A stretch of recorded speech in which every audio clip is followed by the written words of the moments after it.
Geh mal dahin. Okay. Wo ist hier? Okay. Ja.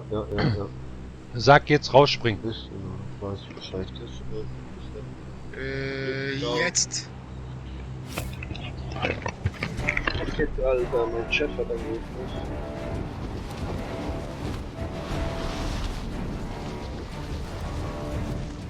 Hallo? Hallo.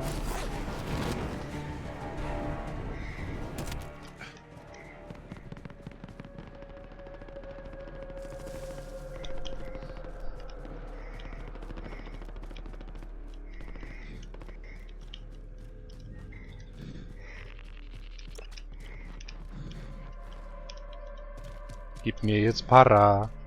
Ich brauch Para. Para.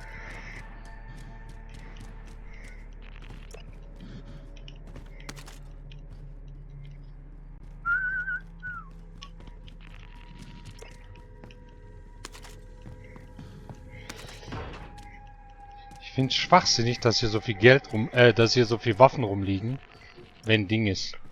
Wenn du deine eigenen Waffen hast, ja. Unnötig. Ich hab Geld, komm, geh mal einkaufen. Kopfgeldziel gesichtet. Schnappt es euch. Holen wir uns. 75.000, kommt Jungs. Was soll ich denn einkaufen?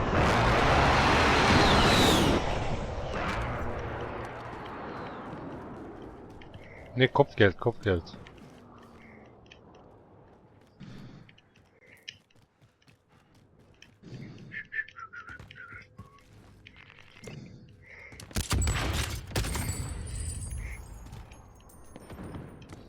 Kommt ihr oder was ist los? Ja, wohin denn?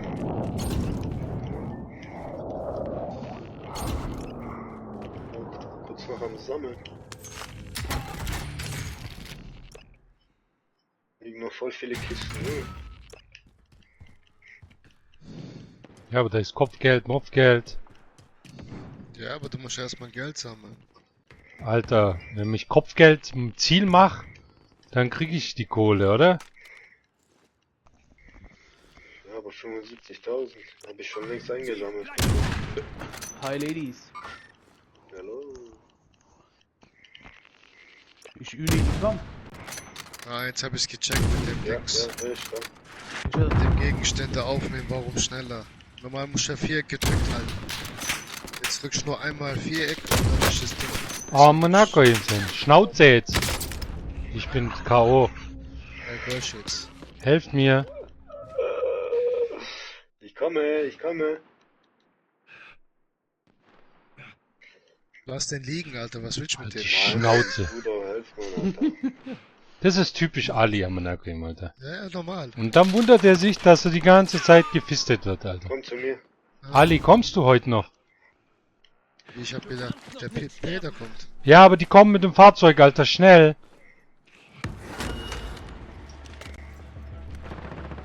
Oh, fuck it!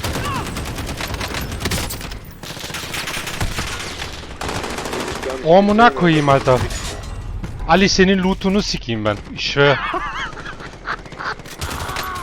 So ein Der mich Vogel, Alter. rasiert hat. Runter, guck doch dahin, Alter. Aber Ja, das war- nasıl içinden söyledin abi. Moro. İşten geldi bu. Das war das zweite Ding. Ja, natürlich, Ali. Das ist halt typisch Ali. Der lootet lieber. Scheiß drauf. Ich sag, da ist Kopfgeld. Wir kriegen Kohle. Scheiß drauf, Amanagen. Brauchen wir nicht. Ich loote lieber. Ich bin zurück. Aha, Engin ist auch da. Ja, der spielt aber kein Call of Duty. So? Oder? Laber. Warzone sogar. Aber ich weiß nicht wo.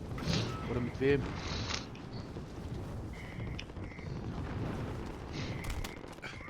Vay puştay. Yazı ver lan. Moro, ich hab weder seine Nummer. Ah, warte, ich hab Insta Oh. von ihm.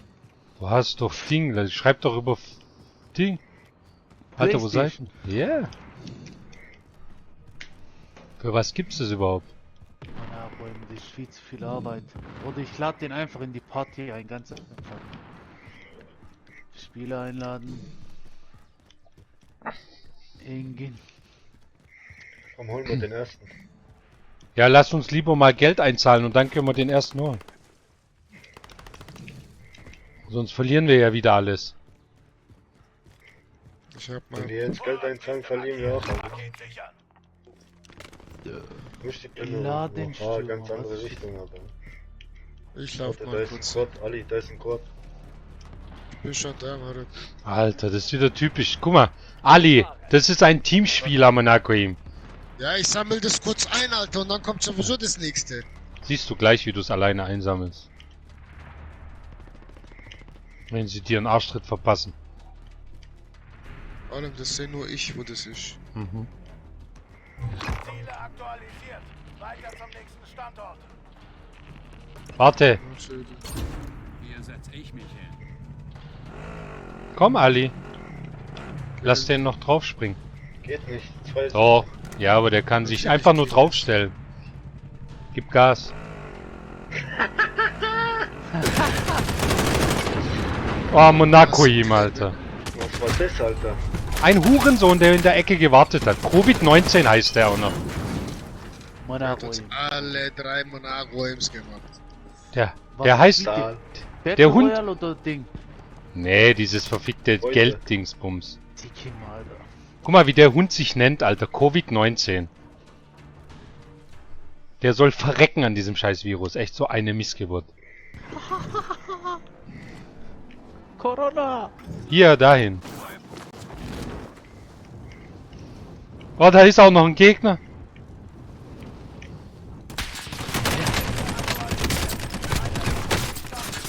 Feind springt über dem Gebiet ab. Auf den Himmel. Ausgeschaltet. Schick dem an.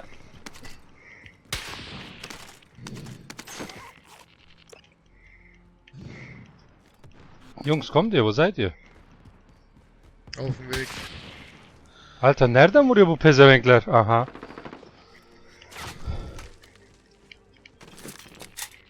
Trophy-System eingesetzt.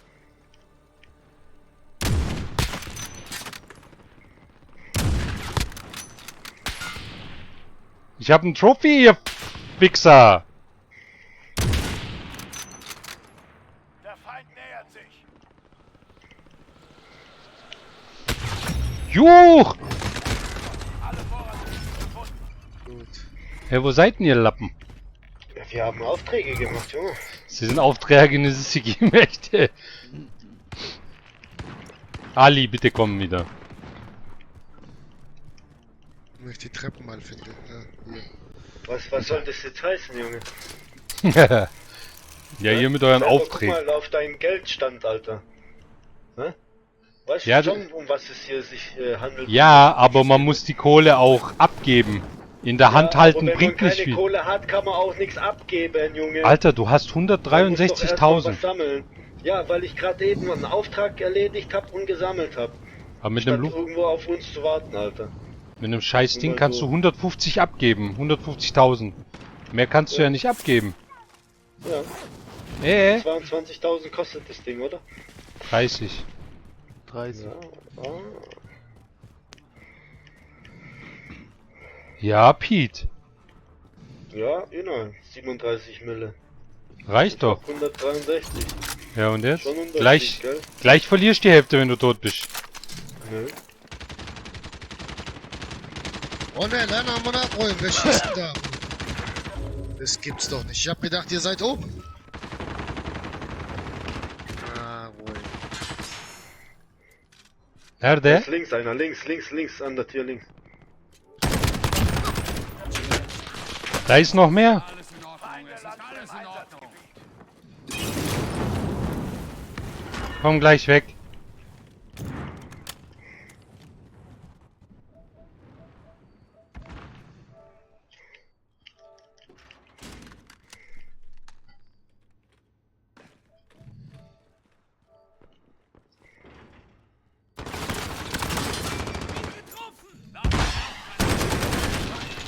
Verfolgt deine Position. Komm, spring hier raus, Alter.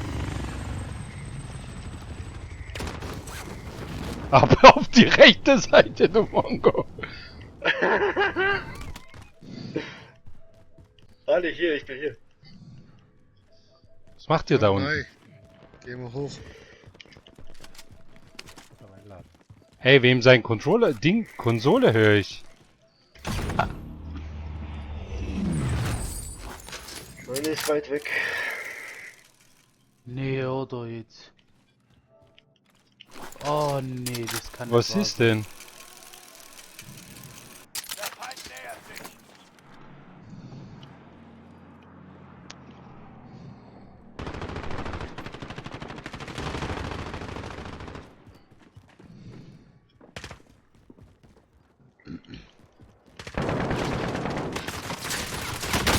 Ah, mein Agrim. Wie denn, Alter? Wie? Erklär Hilfe! mir das mal. Aber Munition wechselt, dieser Wichser hat nicht geht. Ah. Gringo, Alter. Ein Gitti Gringo. Paralar. Gitti Paralar. Hol mal wieder, mir Wohin? scheißegal.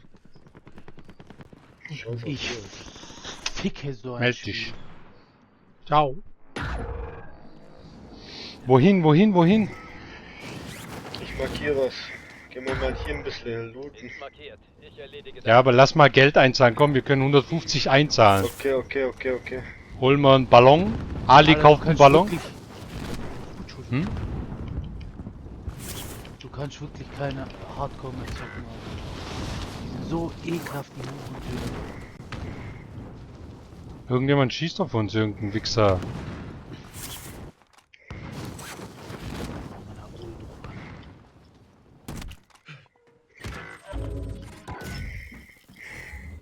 Alter, was ist jetzt los? Piti Miti. Was passiert? Der Bastard. Alter, wo sind die? Da. Alter, alle haben Visier. Das müssen die rausnehmen aus diesem Scheißspiel, Alter. Weißt du, was ich meine? Thermalvisier. Ja, die sind echt übel. Er ist doch assi. Wo seid ihr denn überhaupt? Ich bade. Da, wo du markiert hast, Morag? Okay. Ich hol jetzt auch Thermalvisier.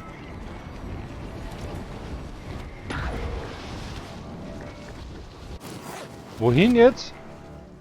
Hier ein bisschen looten in den ganzen Räumen. Da ist schon alles leer, Morag. Einsammeln und dann holen wir uns einen Ballon. Ballöle. Warte mal, hier gibt's doch Halt Geld. auch geil, nicht? Hier gibt's doch einen Geldtransporter hier.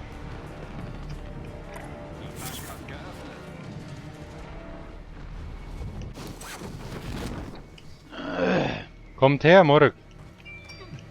Bin auf dem Weg.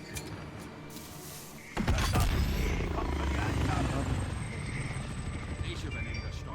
Ich komm dich holen, Ali.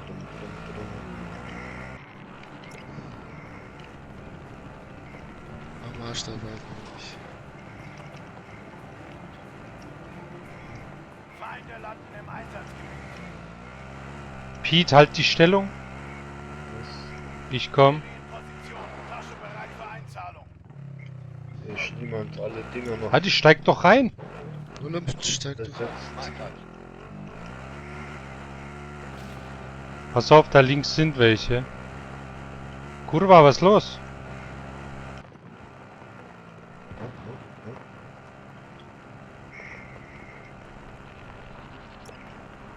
Schnell. Überfahr den. Fracht ist sicher und auf dem Weg aus dem Einsatzgebiet. Juro, Orros, Punnelade.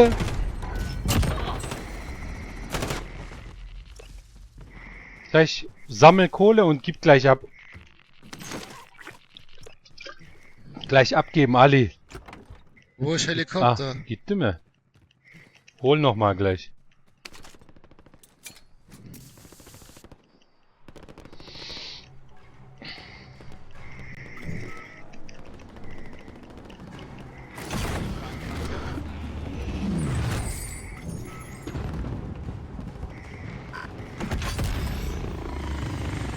Ja, ich spreng mich selber. Wie geht das, Alter? Und jetzt? Einer muss mir Deckung geben jetzt. Position, Tasche bereit für Einzahlung. Die sind ja von hinten am Ankoim. Diese scheiß Camper-Wichser. Gas yok mu lan? Rauch mau. Gelsene oğlum buraya gel gel. Nereye gel, gel, geleyim? gel. Aç hadi. Hadi çabuk paranı ver. Ama senin Yok paran param. yok ki. Komm, geh mal. Wenigstens Geld ab. Fracht ist an Bord und wird aus dem Einsatzgebiet evakuiert. Fracht eingezahlt und sicher in der Basis.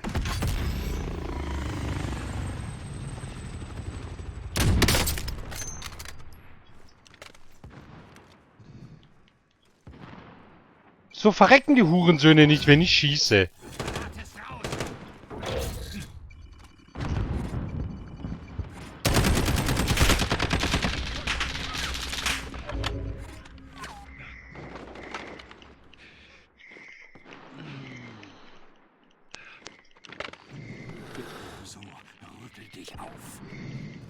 Ali, hast du den? Ya gel gel. Parasını falan topladın mı? Ya. Nereye gidiyorsun şimdi? Pete, wo bist du? Ich komm. Ich hab gerade einen Ballon gefüllt.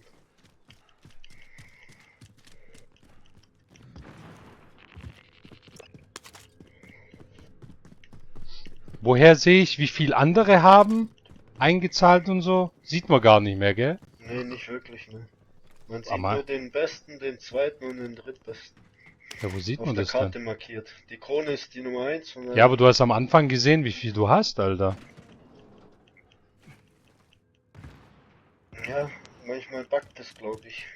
Weil da Ich ist weiß. normal immer so ein roter Strich der Führende. Nee, das meine ich nicht. Man hat neben seinem Ding was gesehen. Ach so.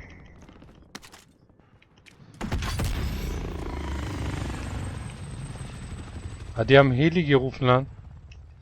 Hadi oğlum hadi. Wohin?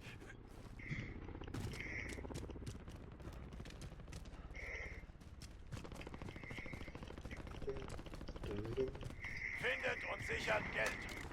Feindliche Ja, das Da ist... hat schon die Bilder. Geld an Bord. Kampfhubschrauber nähert sich. Hochjädig. Was war das? Ich weiß nicht, Moruk, helf. Feindliche Drohne über uns. Neredeler? Fuck you da oben auf dem Dach. Alter.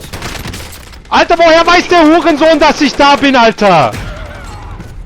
Er hat mich gefickt, Alter. Ich verstehe es nicht. So eine Missgeburt. Woher weiß der, dass ich da bin?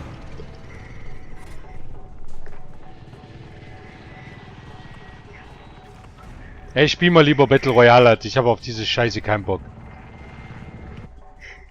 Battle Royale ist besser. Besser wie das? Wir spielen ja gerade sinnlos, Alter. Warum sinnlos? Alter, weil wir zusammen sein müssen, Geld sammeln, Luftballon hochjagen. Geld Ja, sammeln. aber bei 50.000 braucht man kein Ding holen, weißt Alter, das Lu- lohnt sich doch noch gar nicht. Luftballon geht immer bis 150. Da muss man halt ganz schnell machen. Ständig. Gib ihm, gib ihm, gib ihm, gib ihm, Alter. Weil diese ganzen Gelddruckdinger, diese Schweinchen, die sind immer bewacht. Ja. Da hast du gar keine Chance mehr.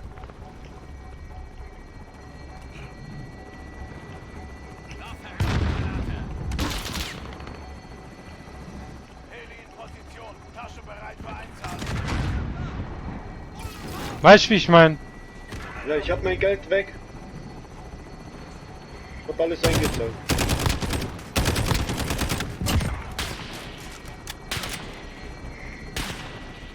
Ich weiß nicht, wo diese Missgeburten alle sind, Alter. Ich sehe niemanden. Wichser. Buna kodumun çocuğu. Springt über dem Gebiet ab. Auf den Himmel ab. Fracht gesichert.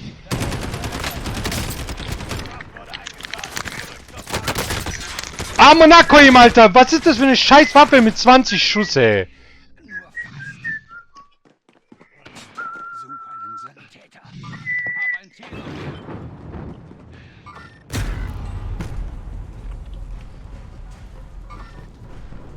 Ah.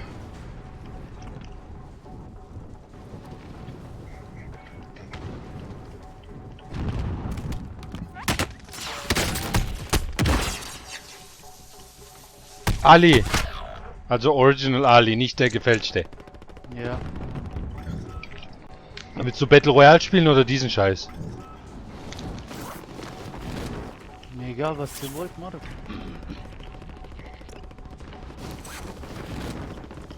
Ich übernehme das Spiel.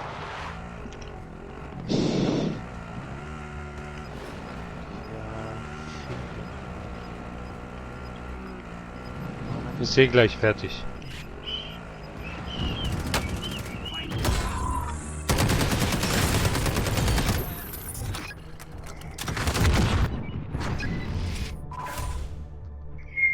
Geil, wir haben richtig abgelost. 118 Mille, guck mal. Wie billig. Uni 0 Euro, Alter. Gut, Alter. Respekt, Jawoll! Bro. Respekt, Bro. 0 Reicht doch. Euro.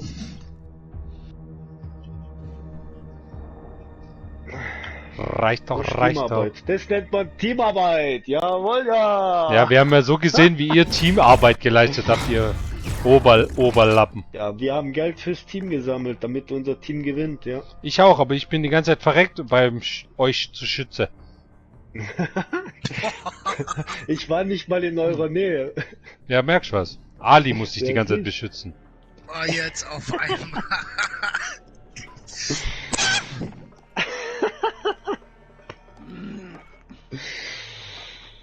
Geilo, geilo. Stell's raus. Ich bin raus mit euch Lappen hier. Ciao. Alle, komm. Ali kommt zu mir. Wir spielen jetzt Battle Royale. Gell, Ali? Spielt ihr Battle Royale? Also ich will mit dir Battle Royale spielen. Komm jetzt. Nein, der spielt mit uns. Wetten, der spielt mit mir? Wetten nicht. Na dann. Ali, du bist gefragt. Ich spiel gar nicht, Marek. Şekerim lan, komm jetzt. Ulan satıcı, ben boşuna mı geldim? Hadi yürü. Oğlum, ihr habt jetzt schon 5 Stunden zusammen gespielt. Was? Das war eine Runde. Banane, oğlum. Jetzt bin ich dran. Bana ne? Was, Und Pete, gehst außerdem du? macht's Ali mehr Spaß, wenn er mit mir spielt. Du kannst Ja, aber- ruhig gehen, Ünal. Du kannst das Spiel ja eh nicht. Ja. Oh, jetzt kommt der Pete schon wieder daher. Ja, du kommst doch hier die ganze Zeit so pumpig, Alter. Ich pump nur zurück. Hä? Was habe ich denn mit dir geschwätzt bis jetzt? Ja, nur Negatives. Hm, Ja. Wahrscheinlich. Alles pashol din ahoy. Hadi Ali oğlum gelsene ya. Marek, ich spiel Warzone. Son Battle kararın Royale. mı? Son kararın mı şimdi? Sana son kez soruyorum şimdi. Son kararın mı? Kardeşim yapma böyle. Son kararın mı? Ben bir tek soruyorum. Zak, son kararın mı? Ja, Marek. İyi tamam. Ben bir daha oynamıyorum. Ağlama Ali, Marek, ne ağlama. alakası var Alter? Wir spielen seit Montag. Amına koyayım, Montag Hayır. oynadık. Hayır ben istemiyorum. Dün Ben oynadık mı? istiyorum ki benimle oynayacaksın. Niye lan? Gelsene Was sen bist du für ein şeye. Wichser? Satıyor mu beni? İyi tamam hadi yallah. Buraya drauf, Alter.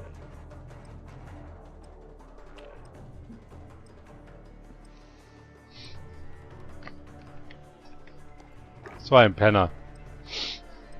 Gleich am Rumheulen. Yalçın. Bebeğim. Ich Oh, spiel lala. nicht mit Afrikanern. Oh, jetzt stell dich doch nicht an, Alter. Echt, was ist denn bei euch Marek, los? Ich spiel nicht mit Ich spiel nicht mit Afrikanern. Punkt. Moruk. Moruk. Hörst du Äh. mich? Ja. Muck, du weißt, dass ich Battle Royale mehr mag wie Beutegeld. Du weißt es. Ich hab's dir 100-mal gesagt. Das ist bei mir Prochoi. Ganz ehrlich. Marek, wieso machst du so? Wieso machst du jetzt so? Du hast gesagt, du gehst essen. Ich habe gewartet, bis du von Essen kommst. Und jetzt solltest du dein Wort wieder halten. Nach dem Essen wird's gut. Oder nicht? Hm. Und jetzt? Oh, Aber ist okay. Ist okay. Geh. Oh, jetzt stellt euch doch nicht an, echt. Ich habe mich mit Ali verabredet für heute. Ja, mit mir eigentlich. Nö, mit dem anderen Ali. Bestimmt. Also, du hast gestern noch zu mir gesagt, ich komme morgen Mittag. Ich habe gesagt, Ali, ich komme morgen Mittag. Ben. Okay. Ah, jetzt hört doch auf, echt. Ihr seid echt unmöglich. Ali, Prison. Für den Einsatz im Kriegsgebiet. Hammer.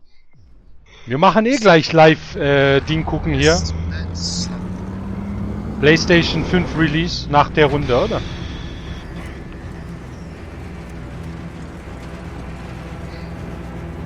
Ja, morgen, aber das Problem ist,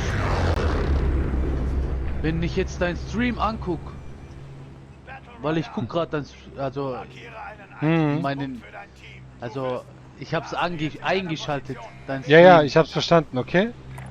Wenn ich jetzt deinen Stream anguck, dann Ja. sehe ich das ja nicht zeitgleich, weißt du, wie ich meine? Ja, das sind 3 Sekunden. Nein, morgen, die sind mehr. Nee. Alter, Guck, wie lang braucht ich die zeig dir jetzt Scheiße einen hier, Mittelfinger. Alter? Was? Hast du gesehen? Ich hab dir gerade Mittelfinger gezeigt. Ne, die schickt dann. Guck mal. Jetzt Und morgen. raus. Warte, ich guck. Pete, du hast immer noch nicht angenommen mit Dreieck. Was habe ich nicht angenommen? Pete! Ah, Jetzt ist So. Mittelfinger angekommen, morgen. da muss ich aktualisieren, Ist morgen. immer noch alles normal. Drück mal Dreieck, Einladung annehmen. Hab ich doch angenommen, Junge. Na, ruhig. Ja, du musst ja nicht bei mir angucken. Du kannst ja woanders angucken. Und wir können ja trotzdem reden. Ja, okay. Sammy, ich guck dann dort an, wo du anguckst, morgen. Okay. Zeig gleich, dass wir... Gel. Nereye gidelim? Her yerde bir push var amına koyayım. Gel şuraya gidelim. Ich rücke vor. Ah, du bist schon unten. Ja, ich bin schon unten, morgen. Bin schon gelandet. Buraya gelirse burada silah var. Gewehr lokalisiert. Gerçi buraya her yerde silah var da. Dein Primärziel ist es, sie alle zu töten. Neredesin oğlum? Yakında dur. Burası Yanında. şey kaynıyor. Ich lauf nur Hat er hätte hoch. mal was gefunden jetzt. Geliyor mu? Ich komm. Geliyorum moruk. Hıçkırık tuttu beni. Bist du wieder da? Ach so.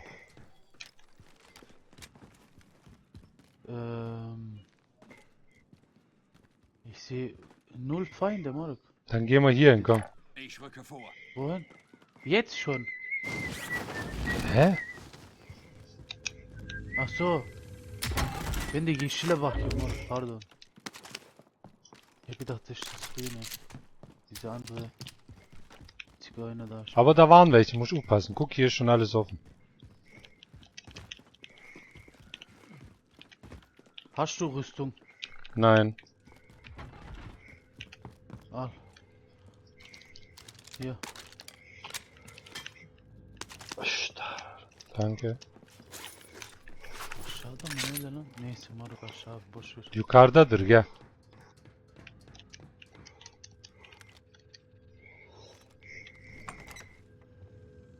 Voll auf so den was. Boden geklatscht. Şurada.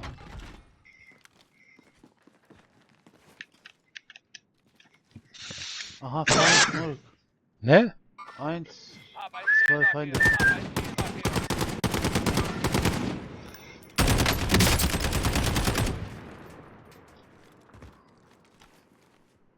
Hab keine Munition mehr, Mann, Alter.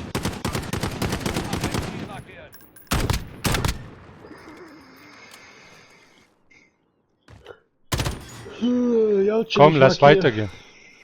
Ich hab schon.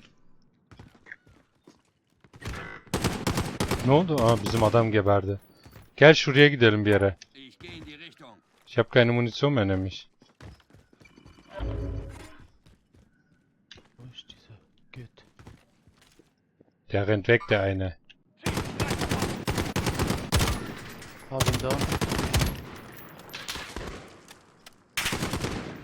Gell, Böller. Ich hab echt keine Muni mehr. Dein Teammitglied wurde in den Gulag geschickt. Alter, wie viel Leben hat der eigentlich, der Bastard? Ja, Der jetzt Jump weg. Karun, ja, man. Da landen 2 Leute bei uns. Was ist die Zone, Moro? Helikopter var, alles gut da. Ha, doğru, Ben de bir bok helikopter. yok amına koyayım. Doğru, Moro. Ich hab halt nichts. Ich hab noch 17 Schuss und dann war's das. Ich habe einen Ballon. Sen helikoptere dikkat et, onu yürütmesinler.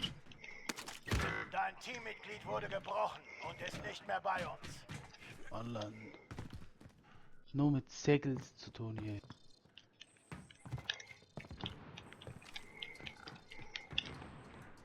Bastard, Alter. Wo war der? Gas geliyor değil Bei mi? mir hier drin. Der heilt ihn grad. Komm, wir müssen gehen.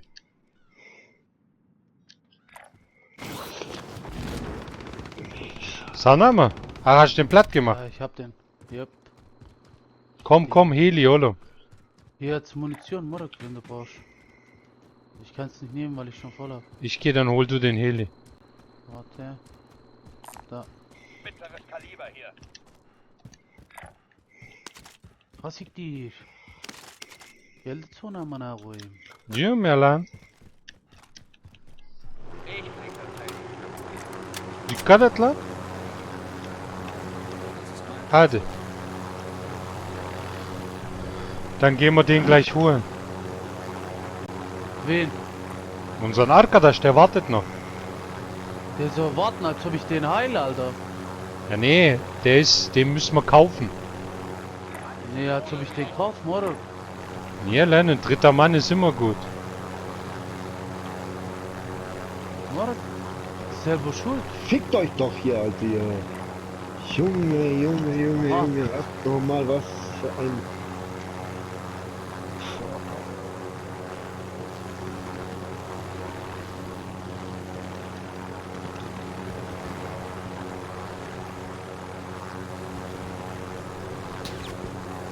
Nereye gidiyoruz? Makinettiğin yere mi? Bilmem. Siktir git amına kodumun çocuğu artık. Übel Ja, ja, lass- Alter. Şuraya Runter arkaya. oder soll ich landen? Şuraya arkaya gidelim. Lande. Alter, wo der... Dann nicht haben wir den stimmt, Heli. Alter.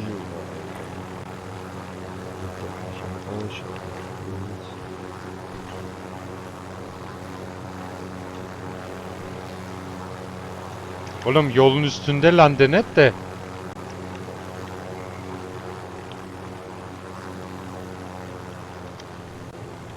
Ya ich hol kurz die Missgeburt.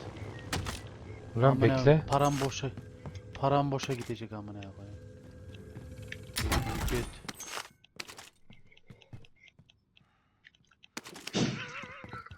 Soll ich kommen, oğlum? Wo bist du? Haschen. Ja, ich hab den. Komm, hier ist noch ungelootet. Sana mı vuruyorlar?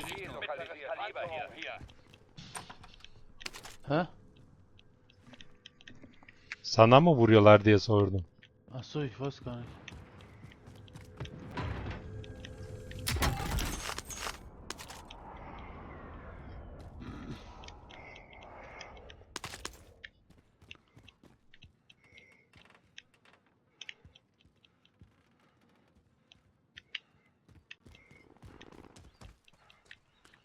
Mal geht's so ein Ding, wäre richtig geil, Alter.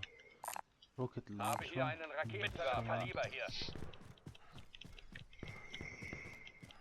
Kim ateş ediyor lan? Schießt du rum? Hä? Schießt du rum? Ja,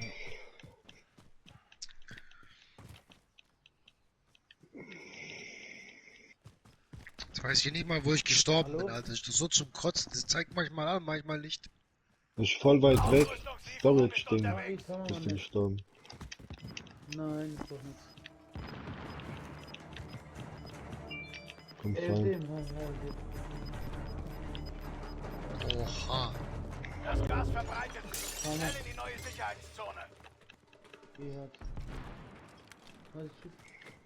Ich hab grad 2 mit Raketenwerfer gekillt, Moruk. Sollen wir zu dem Loot Drop gehen, oder? Ja, geh mal, komm. Lauf mal hin.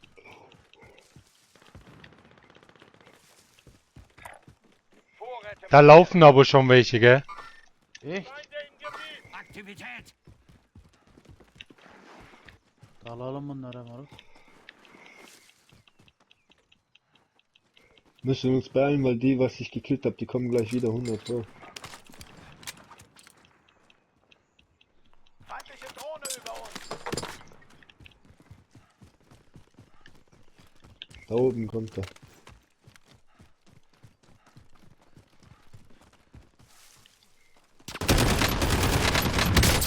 Oha, wie schnell hat der mich aber? Alter, leck mich doch, wie viel Munition hat denn der Hund, Alter? Kill den doch, Alter. Ah, warte mal, ich kann mich doch... So ein Idiot, Alter. Du bist jetzt im Gulag.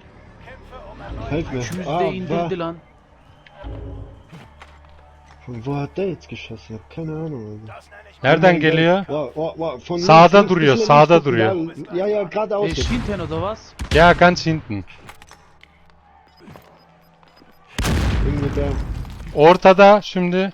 Çıktı, öne doğru gidiyor arkaya. Taş kalmadı. Değiş, ortaya koştu, ortada. Jawohl.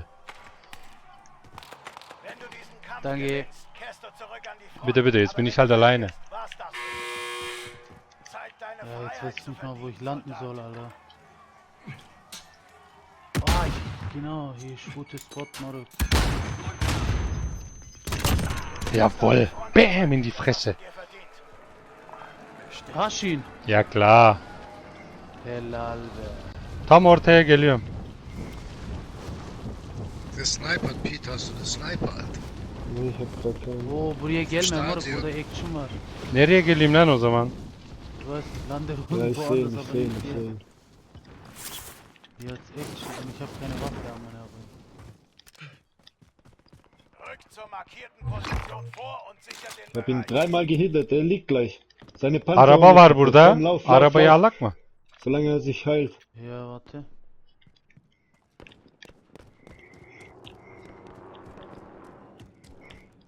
Hı. Der kommt hierher. Aa, helikopter uçuyor. Ich hab ihn. Zıpladı birisi. Hier ist einer. Da ist nochmal einer. Kommt zurück. Feindliche Drohne Die über uns. sind Wo ist zweit, der? Moruk. Zu dritt, Da pardon. vorm Stadion unten. Komm, wo bist denn du hingelaufen? Ich bin tot. Echt? Ha tam o taraf. Aha. Arkadan ediyorlar ateş. Orospu çocuğu.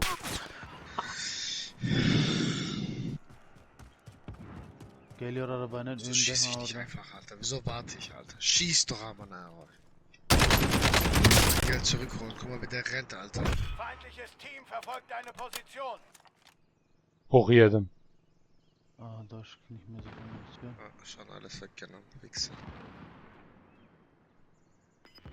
Push den. Aa bindi arabaya. Aman ne? Jetzt sehe ich wieder meinen Punkt nicht, Ya Alter. arabaya bindi. Glaube ich. Das Gas breitet Ja. sich aus. Neue Sicherheitszone gefunden.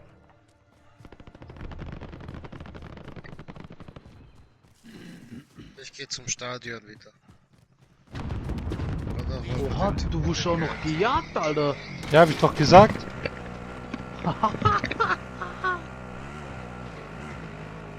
Ich außerhalb der Zone, Murk, was machst du?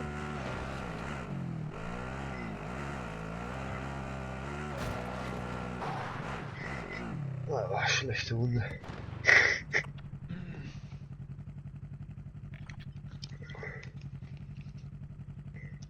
Fickt euch, ihr Bastarde! Wartet nur an dem Punkt, Alter. Hurensöhne. Ich schwör, ich spiel die Scheiße auch nicht mehr. Das ist doch dumm und Jojo. Hurensohn. Drohne über uns. Ohne Die warten da Olio. nur, um das Geld zu klauen. Solche Wichser. Ja, aber das ist das, was ich gestern gesagt habe, Ali. Du musst einfach Ding holen, laden, gib ihm. Also Luftballon holen, hochladen, fertig. Allah. Morg, warum ist deine Cam eigentlich Ah, ağzının içine kadar girmiş? Weiß nicht warum. Weiß nicht, warum der das gerade macht. Aa Hier, motorun Yalçın. Quatın gidiyor moruk. Ich bin bei der Kiste gerade. Quatın gidiyor. Gitsin, scheiß drauf. Aha da ist einer. Hast du gesehen? Ja, aber ich kann nichts machen. Ja, aha oraya gidiyor. Hab ein Ziel markiert. Oh, das wollte ich gar nicht, sorry. Hurensöhne! Ali. Ich werd aggressiv bei dem Spiel. Yemin ediyorum. Amına soktum bu çocuğu. Einen habe ich gekillt, Alter.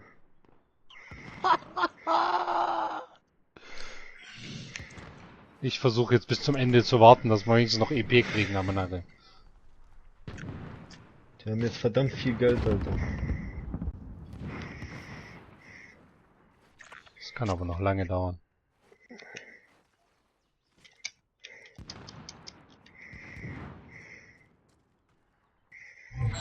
Jetzt sehe ich wieder nicht. Doch, Feuer da. einstellen.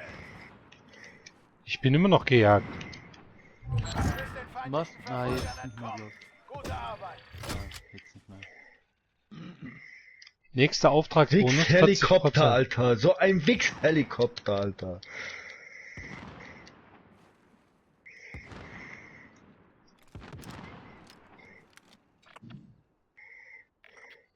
Elimde de bir bok yok amına koyayım. Bir bok olsa.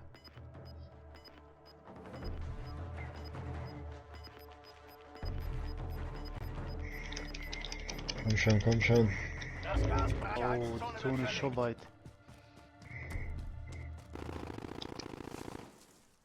Der ist oben auf dem Dach. Ich brauch echt ein Auto, Alter.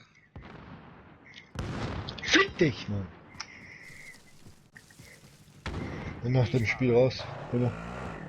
Ja, passt. Frau kommt jetzt recht.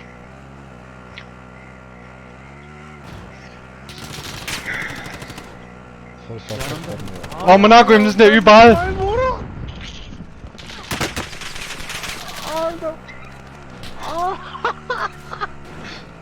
Ja, 3 war amına koyayım. Viel Glück kannst du nicht haben, Alter. Juhu. Da hat sich noch am Alter, so viel Glück kannst du wirklich nicht haben, ey. Tut mir leid, ich hatte noch kein Glück. Das Gas kommt.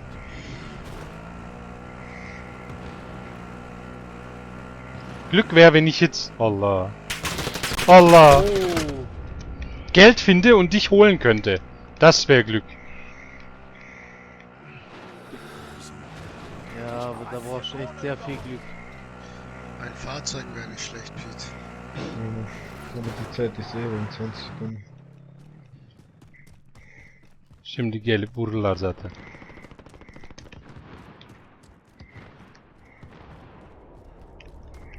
Ich hab noch Geld gefunden.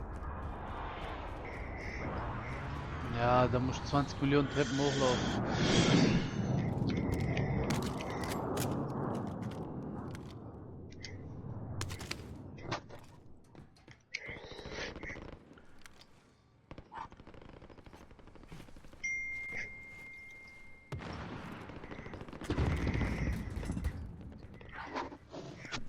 Das ist eine Schrotflinte, Moroch. Yok lan. Doch. Pişt, dur.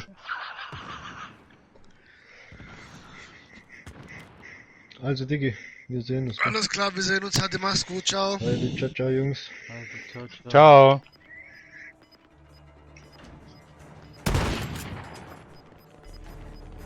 Die haben wir auch noch getroffen. Das Gas weitet sich aus. Sicherheitszone Was verlegt. sieht die? Achso, das ist die K oder was ist das?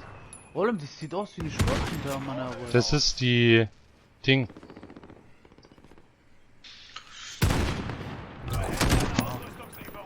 Digga, ich würde mich nicht challengen mit denen, Marek.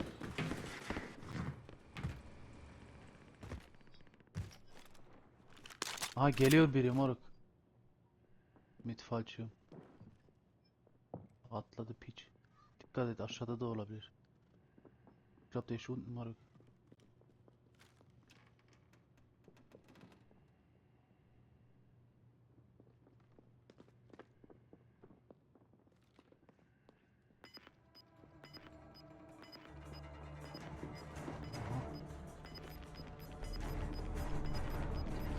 Gidiyor lan, kalbim gidiyor. Aa, Tony geliyor, kaç moruk.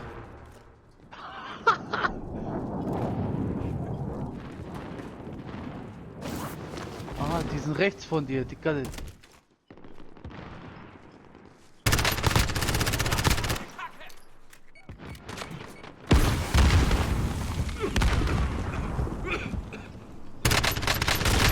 Amına koyayım, arkadan vurdu.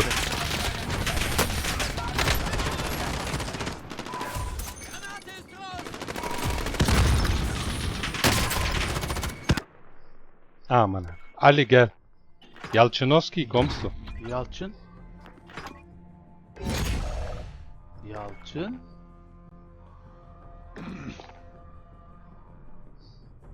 Bebeğim. Jetzt muss man mal gucken, Hallo. wo der Livestream ist. Ha? Bin gespannt, wo der Livestream ist. Ah, live über PlayStation Blog, okay. Nur wo?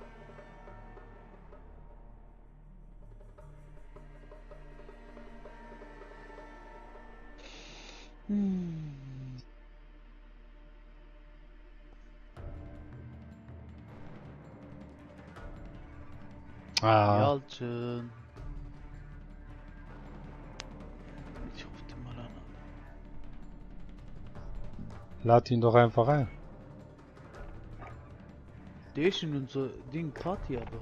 Ja, im Chat ist er, aber nicht im Ding.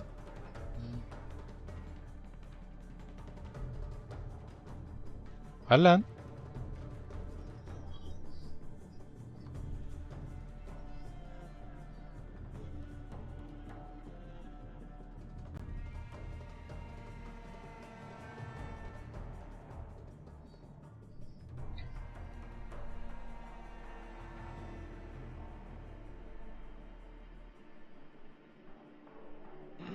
Warum geht der nicht ran, Alter? Heilen, Zacke.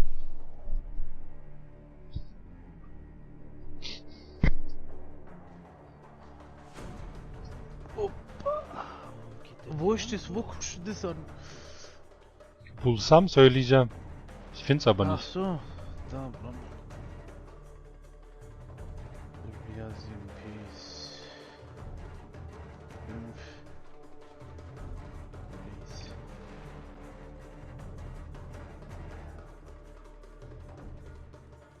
PlayStation Blog'da diyor, okay. Aber Ami Blog. Zaten anlıyor. Ja, ich sehe hier nur kein Ding. Sein PlayStation 5 ab 17 Uhr hier im Livestream. Angekündigt 18. März. Bis Weihnachten 2020. Oha, dieses Jahr. Ah. Ya ist geplant ama gelir mi? Belli değil ki. Gratis Bündel ne lan? Ja, das kommt bei mir auch leuchtet, aber juckt viel. Doch lan, das muss was sein. Ich hab's nicht geguckt.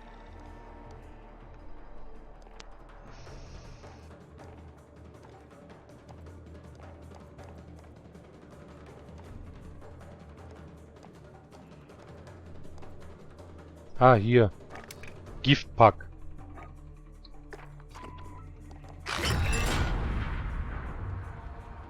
Watch more at PlayStation Blog. Blog US PlayStation. Girdim de burada livestream bir şey yazıp etmiyor. Ne, Blog US PlayStation mi? Ja, ja, da steht aber jetzt nirgends von geht gleich los oder so, wie Boyz möchte. Ah, du kannst da einstellen, Alter. Auf Deutsch. Lateinamerika. Ja, lecker. Ja, bringt nichts. Wenn du was anderes machst, dann geht's nicht. Ja, ich hab's gemerkt. Napjus bekliyoruz mu oynuyoruz mu? Bekleyelim, oder? Warten. Ja, warte mal. Ja, ja, wart mal und dann können wir Ding machen. Ich kann so lang hier... Ich such mal, wo wir das angucken können. Ja, guck ich auch, aber...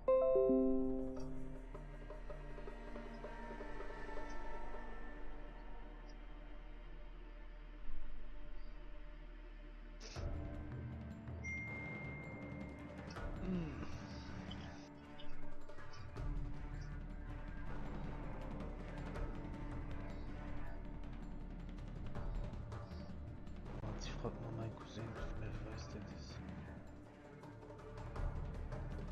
Der weiß alles über sowas.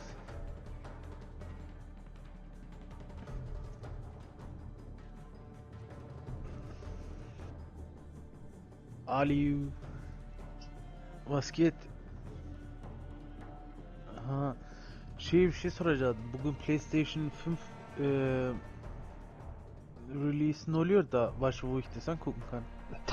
Tanıtım denilir, tanıtım. Tanıtım.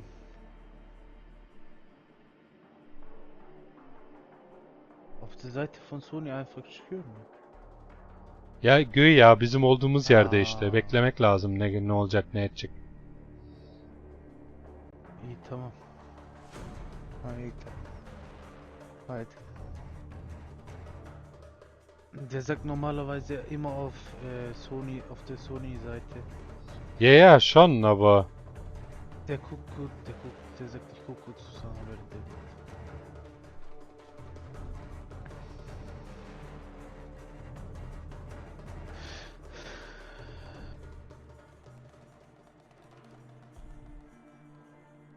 Die PlayStation 5 çıkarsa bu senenin sonunda. Das heißt Call of Duty. Das nächste wahrscheinlich Black Ops 5 oder Black Ops oder wie das auch heißen wird. Hallo! Neredesin moruk? O kadar güzel sözler söyledim ki. Aşkım dedim. Balım dedim. Canım, push Bir herif, şey- neredesin? Moruk, Ama yok bir şey. O kadar sözler söyledim. Neredesin sen moruk? Oğlum tuvalete gitmekte mi yasak şimdi? Oğlum mikrofonunu alsana yanına, ne oluyor? Bir deseydim moruk. Çekmiyor. Tuvaleti kapattın mı hiç çekmiyor. Sen de açık bırak kapıyı hala. Bütün ev koksun diye değil mi? Yalçın, Ha, wir warten kurz auf Ding, moruk. Auf eine Release von PlayStation Info. 5. Bakalım. Info, jetzt kommt gleich was Info. kommt. wo, wann, wo kommt Info Jetzt wird gleich vorgestellt um 5 Uhr. Jetzt wird's vorgestellt. Aber Sehe ich das nerede? dann auch jetzt? Ja, komm auf meinen Stream, dann siehst du es gleich, wenn ich es einschalte. Wenn ich es finde. Oder guck dich selber an auf gleich Irgendwo. zeitgleich. YouTube Weißt du, oder wie- was? Ich weiß nicht, wo die das machen. Wir gucken, wir suchen gerade. Çok merak ettim, was die da machen jetzt, Alter. Also die soll auf jeden Fall stärker sein wie die Xbox. Echt? Mhm. Weil die gesagt haben, alles was bisher von der Xbox erzählt wurde, ist wahr. Und von der PlayStation soll es auch wahr sein dann. Aber ob es wirklich so ist, sehen wir dann. How to watch, bilmem ne, so. Schnauze. Vielleicht wird's doch nicht pünktlich um 17 Uhr. Doch, da. Ja doch, wenn die 17 Uhr sagen, machen die schon um 17 Uhr. Der PlayStation sagt, Aber ist... ob es Live-Übertragung gibt... Doch, das weiß ist live, ist live. Müssen wir nur abwarten. Die schalten wahrscheinlich Sicher. erst schon 5 Uhr frei, ja, ja.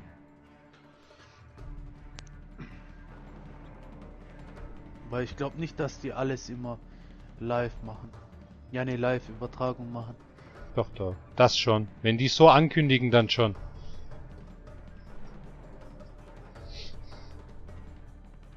İyi bekleyelim bakalım görelim o zaman.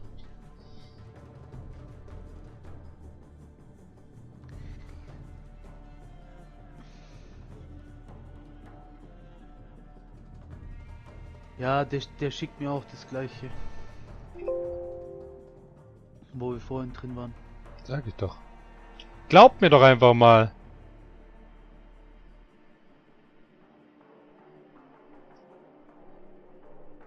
Tamam reis, niye kızıyorsun ya? Kızarım lan ben.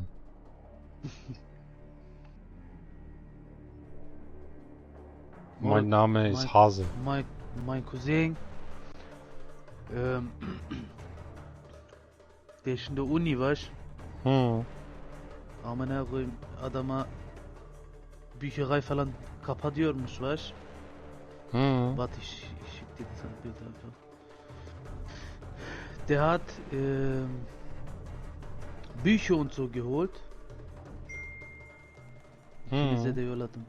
Der hat Bücher und so geholt. Adam diyor ki, da ist einer einfach mit Koffer gekommen, Moruk. Um die No. Bücher zu holen.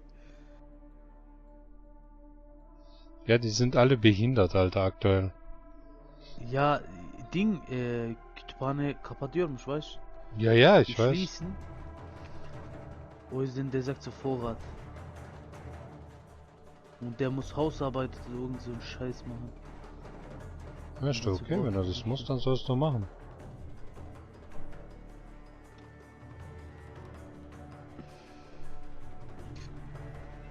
Hadi lan.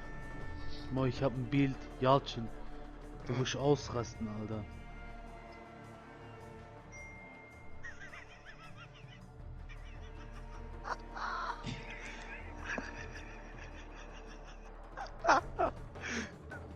Onu kim yolladı sana?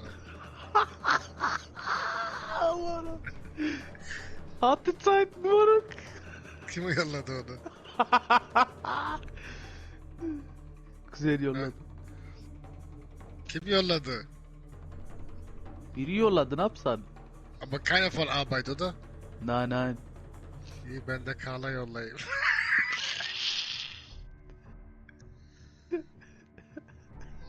Allah Allah, gelmiyor lan, warum auch immer, ich kann das hier nicht.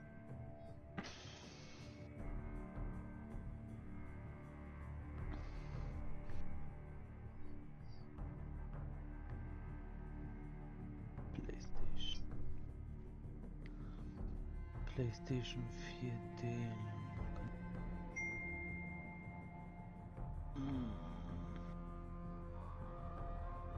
Bize niye yolluyorsun lan yine? Fürste Ünal'a und yolladım. Hüseyin. Vorstellung der PlayStation 5 Live. Anne nerede? Alter, ich schwör's dir, wenn die PlayStation so aussieht. Ja, ja, Wo jetzt hat siehst ihr du wo. das? Üff, Wo siehst du das? aha. Morg schreib, warten auf heiße Online. Da steht, Morg geht rein in Google PlayStation, Sony PlayStation 5. Und danach kommt gleich das erste, was da steht. Das ist fake. Glaub Bist du nicht sicher? alles. Ja. Vor 7 Stunden haben die das gemacht.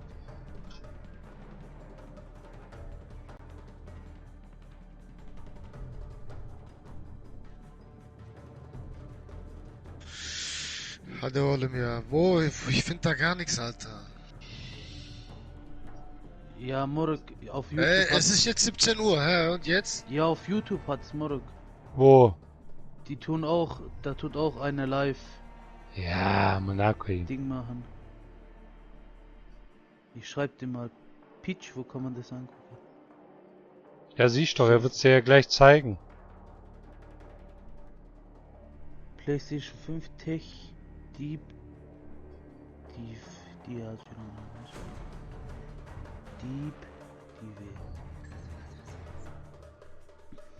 Nerede?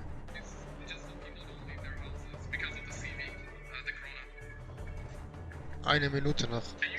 Ya. Sen de mi ona baktın? guckst du gerade diese Geh auf heiße... PlayStation 5 Release live. Ey, war, Alter, der geht wieder auf so Ding-Seiten am Game.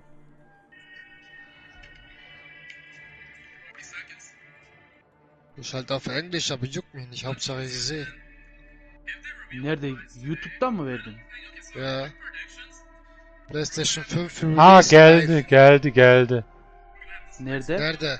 Warte. Das ist eine YouTube-Seite. Road to PS5. 2 dakika evvel başlamış. Hadi lan. Road to PS5 Livestream. Aha! That to you, and the one and only Mark Cerny. Without further ado, over to you, Mark. Thank you, Jim. There will be lots of chances later on this year to look at the PlayStation 5 games. I think you all know I'm a big believer in console generation. Ja, Once morgen every 5 or kommt 6 schon or an 7 years, a console arrives with Schreibt man das substantially Root? new capabilities. There's a lot of learning by the game developers, Moro. hopefully not too overwhelming, and soon there's Schreib games that could never have been created before. ROAD. Now, it used to Warte. be that as a console designer, you'd somehow R-O-A-D. intuit what would be the best set of capabilities To for the new console, PlayStation and then build it in 5 complete secrecy. For the PlayStation consoles, that period lasted through PlayStation 3, a powerful and groundbreaking console, but Hadi lan, mach doch caused Vollbild, quite a lot of Alter. heartache, as it was initially difficult to develop. Takılıyor zaten Scheißdreck. So, starting Ne with yapıyorsun sen? PlayStation Karıya 4, mı we've bakıyorsun? taken Karı a mı var different approach, aşağıda? roughly centered around 3 principles. The first of these is listening to the developers, which is to say that a lot of what we put into a console derives directly from the needs and aspirations of the game creators. We definitely do have some Bana şu ideas linki of our own, yollasanız but ya at the bana. core of our philosophy for designing consoles is that game Ich players verstehe are das here nicht. for Wo the finden die fantastic Missgeburten games. das? Ich will Which das is auch to Warte, say, ich that schick's game ins creators Ding. matter. Ha, Anything tamam, we ben can buldum. do Direkt to make live life von Sen bana dem- Ja. yolla Ünal. or Tamam, help them WhatsApp'e realize gir. their dreams, Bekle. we will do.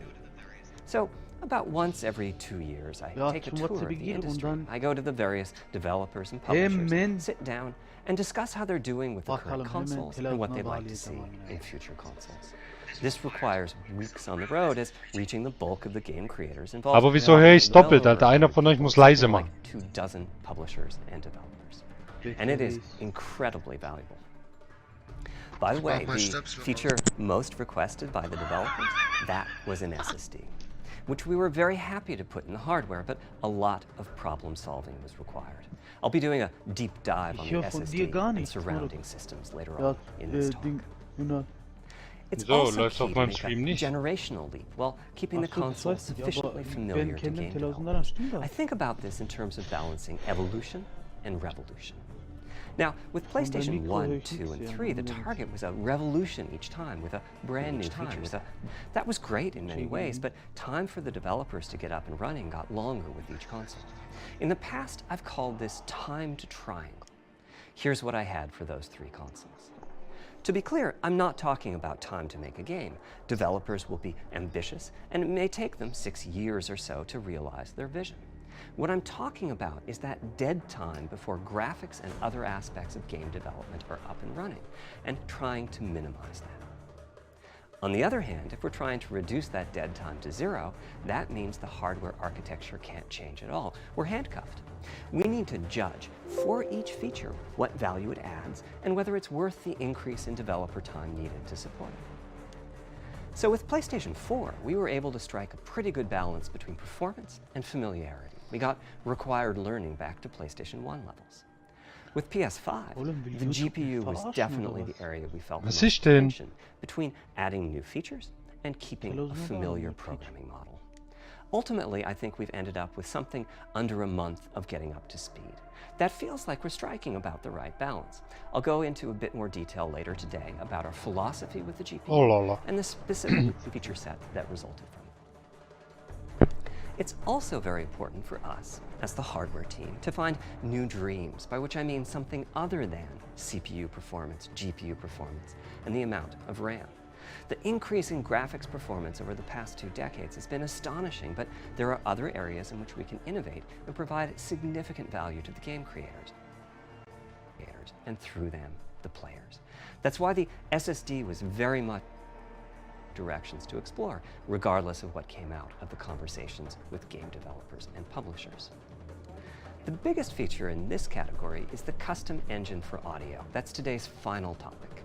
The push for vastly improved audio, and in particular 3D audio, isn't something that came out of the developer meetings. It's much more the case that we had a dream of what might be possible 5 years from now, and then worked out a number of steps we could take to set us on that path. So here again are the three principles, the first being enabling the desires of developers to drive the hardware design. To me, the SSD really is the key to the next generation. It's a game changer. And it was the #1 ask from developers for PlayStation 5. As in, we know it's probably impossible, but can you put an SSD in it? That was a discussion we were also having internally. It was clear that the presence of a hard drive in every PlayStation 4 was having a positive impact. A lot of things that would simply have been impossible at Blu-ray disc speeds were now possible. At the same time, though, in 2015 and 2016, when we were having these conversations, developers were already banging up against the limits of the hard drive, and a lot of developer time was being spent designing around slow load speeds. I want to focus in on just one number here, which is how long it takes to load a gigabyte of data from a hard drive. The difficulty being that hard drives are neither particularly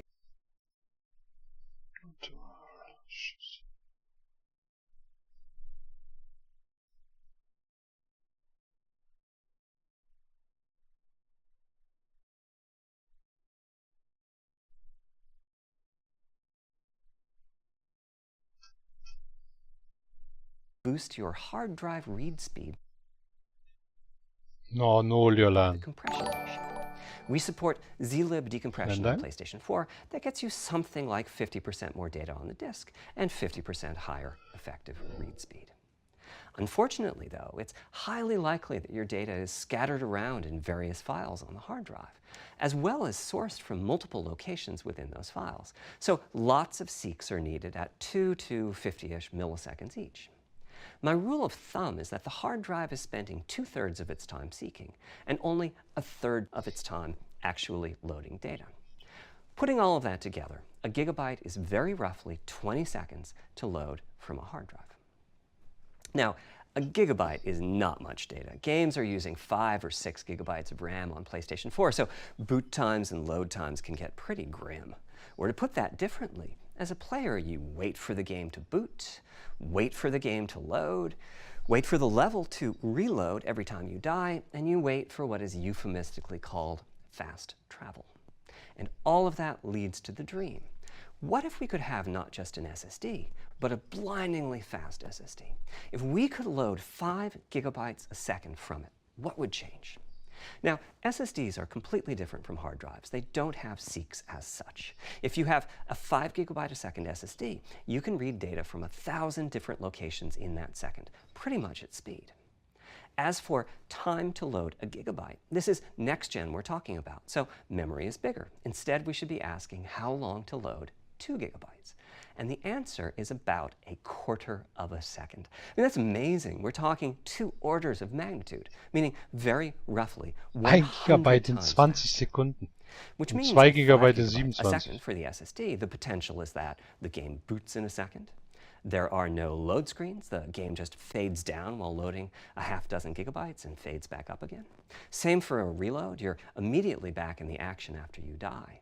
And fast travel becomes so fast it's blink and you miss it.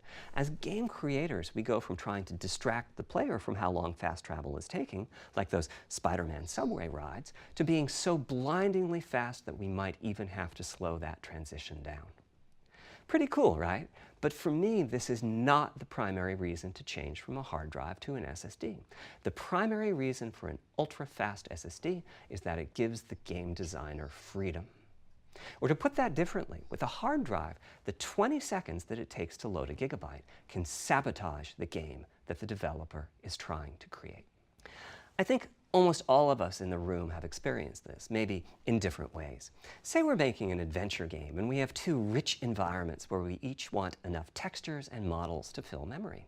which you can do as long as you have a long staircase or elevator ride or a windy corridor where you can ditch the old assets and then take 30 seconds or so to load the new assets. Seid ihr noch da lang? Having a 30-second elevator ride is a little extreme. More realistically, we'd probably chop the world into a number of smaller pieces and then do some calculations with sight lines and run speeds like we did for Haven City when we were making Jagd 2. The game is 20 years old, but not much has changed since then. All those twisty passages are there for a reason. There's a whole subset of level design dedicated to this sort of work, but still, it's a giant distraction for a team that just wants to make their game. So when I talked about the dream of an SSD, part of the reason for that 5 GB a second target was to eliminate loads, but also part of the reason for that target was streaming. As in, what if the SSD is so fast that as the player is turning around, it's possible to load textures for everything behind the player in that split second? If you figure that it takes half a second to turn, that's 4 GB of compressed data you can load. That sounds about right for next gen. Anyway, back to the hard drive. Another strategy for increasing effective read speed is to make big sequential chunks of data. For example, we might group all the data together for each Mein city PlayStation ist block. ausgegangen. That removes most of the seeks, and the streaming gets faster. But there's a downside too, Wir haben which is that Fernseher ausgemacht frequently und used PlayStation ist data is ausgegangen. included in many chunks and therefore is on the hard drive many, many times. Marvel's Spider-Man uses this strategy, and though it works very well for increasing the streaming speed, there's a massive duplication as a result. Some of the objects like mailboxes or news racks are on the hard drive 400 times. What I'm describing here are things that cramp a creative director's style. Either level design gets a little bit boring in places, or the data is duplicated so many times that it no longer fits on the Blu-ray disc. And you end up with hard limits on the player's run speed or driving speed. The player can't go faster than the load speed from the hard drive. And finally, I'm sure many of you have noticed that after a patch download, a PlayStation 4 will sometimes take a long time to install the patch. That's because when just part of a file has been changed, the new data can be downloaded pretty quickly. But before the game boots up, a brand new file has to be constructed that includes the changed portion. Otherwise, every change would add a seek or two. Even so, you can occasionally see this happening on game titles. They start to hitch once they get patched enough. With an SSD, though, no seeks, so no need to make brand new files with the changes incorporated into them, which means no installs as you know them today. There's yet one more benefit, which is that system memory can be used much more efficiently. On PlayStation 4, game data on the hard drive feels very distant and difficult to use. By the time you realize you need a piece of data, it's much too late to go out and load it. So system memory has to contain all of the data that could be used in the next 30 seconds or so of gameplay. That means a lot of the 8 GB of system memory is idle. It's just waiting there to be potentially used. On PlayStation 5, though, the SSD is very close to being like more RAM. Typically, it's fast enough that when you realize you need a piece of data, you can just load it from the SSD and use it. There's no need to have lots of data parked in system memory waiting to potentially be used. A different way of saying that is that most of RAM is working on the game's behalf. This is one of the reasons that 16 GB of GDDR6 feels right for PlayStation 5. The presence of the SSD reduces the need for a massive intergenerational increase in size. So back to the dream of the SSD. Here's the set of targets. Boot the game in a second. No load screens. Design freedom, meaning no twisty passages or long corridors. More game on the disk and more game on the SSD. And finally, those patch installs go away. The reality, though, is that the SSD is just one piece of the puzzle. There's a lot of places where bottlenecks can occur in between the SSD and the game code that uses the data. You can see this on PlayStation 4. If I use an SSD with 10 times the speed of a standard hard drive, I probably see only double the loading speed, if that. For PlayStation 5, our goal was not just that the SSD itself be 100 times faster. It was that game loads and streaming would be 100 times faster. So every single potential bottleneck needed to be addressed. And there are a lot of them. let's look at check-in and what happens when its overhead gets 100 Die times. erklären ja alles. Conceptually, check-in is a pretty simple process. Data is loaded into system memory from a hard drive or SSD. It's examined, a few values are tweaked to check it in, and then it's moved to its final location. At the SSD speeds we're talking about, that last part, moving the data, meaning copying it from one location to another, takes roughly an entire next-gen CPU core. Alles gut? And that's just the tip of the iceberg. If Ja, ich all the guck das an. overheads get 10 times Da larger, bist du. that will cripple the frame rate as soon as the player moves, Ja, and aber that hatte die mal massive rauskommen. stream of data Ich starts muss coming niemand off sehen. the SSD. So to solve all of that, we built a lot of custom hardware, namely a custom flash controller and a number of custom units in our main chip. The flash controller in the SSD was designed for smooth and bottleneck-free operation, but also with games in mind. For example, there are 6 levels of priority when reading from the SSD. Priority is very important. You can imagine the player heading into some new location in the world. Alter, mich interessiert die ganze Scheiße nicht. A few Ich gigabytes will wissen, wie es aussieht, was and kostet while und those so weiter. textures are being Warte, loaded, ich bin gleich wieder an da. enemy is shot and has to speak a few Das soll mir nur dying zeigen, wie es words. aussieht. und Having Kontrolle, multiple wie priority aussieht. levels lets the audio for those dying words get loaded immediately. Oh, ich glaube, das zeigen die erst zum On ganz one zum side, Schluss. that flash controller connects to the actual flash dies that supply the storage. To reach our bandwidth target of 5 gigabytes a second, we ended up with a 12-channel interface. 8 channels wouldn't be enough. The resulting bandwidth we've achieved is actually 5.5 gigabytes a second. With a 12-channel interface, the most natural size that emerges for an SSD is 825 gigabytes. The key question for us was, is that enough? I mean, it's tempting to add more, but Flash certainly doesn't come cheap, and we have a responsibility to our gaming audience to be cost-effective with regards to what we put in the console. Ultimately, we resolved this question by looking at the play patterns of a broad range of gamers. We examined the specific games that they were playing over the course of a weekend or a week or a month, and whether that set of games would fit properly on the SSD. We were able to establish that the friction caused by reinstalls or redownloads would be quite low, and so we locked in on that 825 gigabyte size, while also preparing multiple strategies so that those who want more storage can add it. I'll go through the details in a moment. Back to the flash controller. On the other side, it connects to our main custom chip via 4 lanes of Gen 4 PCIe. And inside the main custom chip is a pretty hefty unit dedicated to I/O. Before we talk about what that does, let's talk compression for a moment. PlayStation 4 used zlib as its compression format. We decided to use it again on PlayStation 5, but on my 2017 tour of developers, I learned about a new format called Kraken from Rad Game Tools. It's like zlib's smarter cousin. Simple, similar types of algorithms, but about 10% better compression, which is pretty big. That means 10% more game on the UHD Blu-ray disc or on the SSD. Kraken had only been out for a year, but it was already becoming a de facto industry standard. Half of the teams I talked to were either using it or getting ready to evaluate it. So we hustled and built a custom decompressor into the I/O unit, one capable of handling over 5 gigabytes of Kraken format input data a second. After decompression, that typically becomes 8 or 9 gigabytes, but the unit itself is capable of outputting as much as 22 gigabytes a second if the data happen to compress particularly well. By the way, in terms of performance, that custom decompressor equates to 9 of our Zen 2 cores. That's what it would take to decompress the Kraken stream with a conventional CPU. There's a lot more in the custom I/O unit, including a dedicated DMA controller. The game can direct exactly where it wants to send the data coming off of the SSD. This equates to another Zen 2 core or 2 in terms of its copy performance. Its primary purpose is to remove check-in as a bottleneck.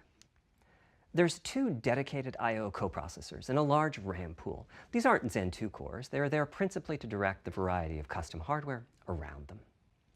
One of the coprocessors is dedicated to SSD I/O. This lets us bypass traditional file I/O and its bottlenecks when reading from the SSD. The other is responsible for memory mapping, which I know doesn't sound like anything related to the SSD, but a lot of developers map and remap memory as part of file I/O, and this too can become a bottleneck. There are coherency engines to assist the coprocessors. Coherency comes up a lot in places. Probably the biggest coherency issue is stale data in the GPU caches. Flushing all of the GPU caches whenever the SSD is read is an unattractive option. It could really hurt the GPU performance. So we've implemented a gentler way of doing things, where the coherency engines inform the GPU of the overwritten address ranges, and custom scrubbers in several dozen GPU caches do pinpoint evictions of just those address ranges. The best thing is, as a game developer, when you read from the SSD, you don't need to know any of this. You don't even need to know that your data is compressed. You just indicate what data you'd like to read from your original uncompressed file and where you'd like to put it, and the whole process of loading it happens invisibly to you and at very high speed. Back to the dream. Thanks to all of that surrounding hardware, our 5.5 gigabytes a second really should translate into something like 100 times faster I/O than PS4 and allow the dream of no load screens and super fast streaming to become a reality. Having said that, expandability of our SSD is going to be quite important. Flash is costly, and you may very well want to add storage to whatever we put. Ja, jetzt warte. Expandable steht da, Now, the kind of Moro. storage you need depends on how you're going to use it. If you have an extensive PlayStation 4 library and you'd like to take advantage of backwards compatibility to play those games on PlayStation 5, then a large external hard drive is ideal. You can leave your games on the hard drive and play them directly from there, thus saving the pricier SSD storage for your PlayStation 5 title. Or you can copy your active PlayStation 4 titles to the SSD. If your purpose in adding more storage is to play PlayStation 5 titles, though, ideally you would add to your SSD storage. We will be supporting certain M2 SSDs. These are internal drives that you can get on the open market and install in a bay in the PlayStation 5. Oh geil, du kannst ganz einfache Speicher einsetzen. They connect through the custom I/O unit just like our SSD does. So they can take full advantage of the decompression, I/O coprocessors, and all the other features I was talking about. Here's the catch, though. That commercial drive has to be at least as fast as ours. Games that rely on the speed of our SSD need to work flawlessly with any M2 drive. When I gave the Wired interview last year, I said that the PlayStation 5 SSD was faster than anything available on PC.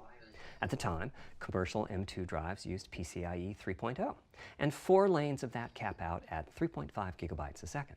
In other words, no PCIe 3.0 drive can hit the required spec. M2 drives with PCIe 4.0 are now out in the market. We're getting samples and seeing 4 or 5 gigabytes a second from them. By year's end, I expect there will be drives that saturate 4.0 and support 7 gigabytes a second.